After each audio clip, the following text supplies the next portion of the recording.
Do you believe that traditional media outlets will survive in the future? Yes, I do. And number one, we have to have them. And when a society needs something, it finds a way to save those things that it needs. But we have to be very aware of what's going on here. We've lost 126 newspapers over the last 12 years. One reporter in 8 in 2004 lived in Washington, Los Angeles, or New York. That number is now down to 1 in 5.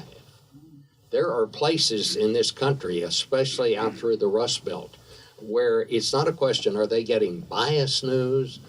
No, they're not getting any news from a reliable source. And many people, and as we find, as we shift to digital and to the phone as the source of most of our news, what we're finding is that's going to make the divide in this country between African Americans and whites, between rich and poor, between people at the lower end of the economic scale and those at the top. For this reason, I can afford the apps, the news apps.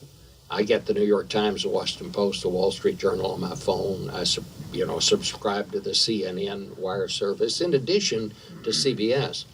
But if you're a construction worker working for minimum wage in New York or someplace else, you can't afford that.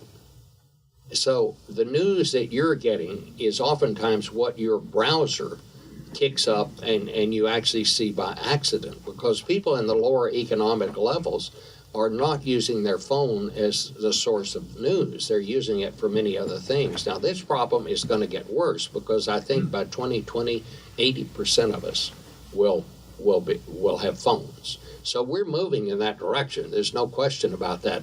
But will those in the lower economic scale levels, will those in minority areas, will they be able to be as informed? Will they be able to pay for being as informed as those in the upper levels? And that's one of the things that we're going to have to figure out what to do about that in days to come.